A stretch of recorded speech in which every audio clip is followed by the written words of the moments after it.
CA final, CA final, ठीक है। Direct tax, direct tax basic concept,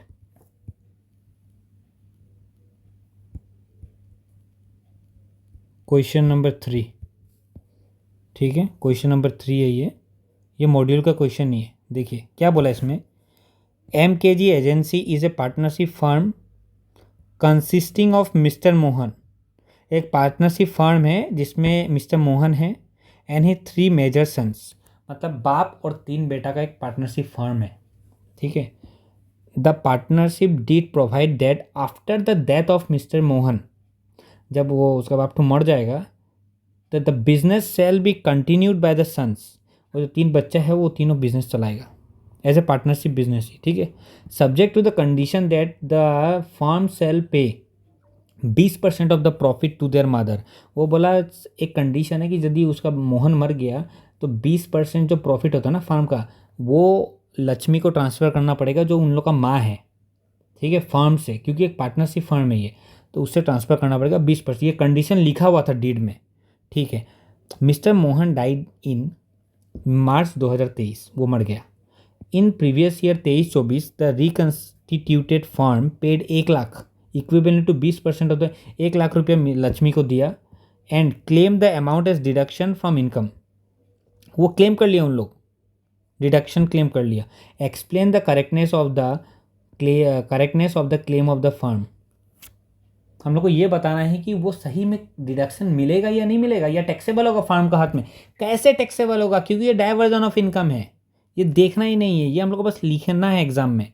यदि आया तो, ये आता नहीं है ऐसा क्वेश्चन, लेकिन यदि आ गया तो बस लिखने का लिखने का प्रैक्टिस करना है, क्योंकि ये देख के तो आपको क्वेश्चन पढ़ के पता चलेगा डाइवर्जन ऑफ इनकम। देखो क्या लिखा है, the issue raised in the problem is based on the concept of diversion of income. देखा डाइवर्जन ऑफ इनकम आ गया, by overriding title which is well recognized in the income tax law. In the instant case, the amount of 1 lakh being 20% of the profit of the firm paid to Lakshmi get diverted at the source by the charge created in favor as per the terms of the partnership deed.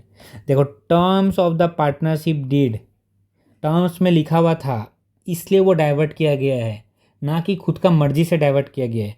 Such income does not reach the SSC's firm. वो SSC का form में पहुंचा ही नहीं, वो पहले divert कर दिया गया है। Rather such income stands diverted to the other person as such other person has a better title on such income than the title to the assessee of the assessee. The firm might have receive the said amount but it is so receive for and on behalf of Lakshmi. उसको मिला भी है तो वो लक्ष्मी का behalf में मिला है, उसको नहीं मिला है फर्म को। Who possesses the overriding title, therefore the amount paid to Lakshmi should be excluded from the income.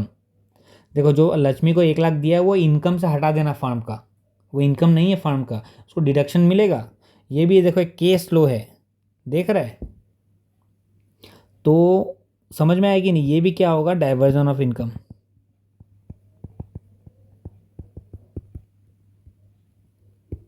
And not taxable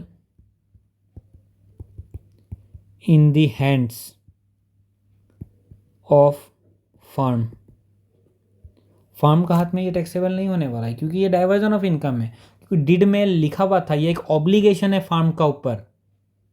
partnership deed में वो लिखा हुआ था कि उसको पे करना ही पड़ेगा लक्ष्मी को, मोहन का मरने के बाद, तो उसको पे करना ही पड़ेगा।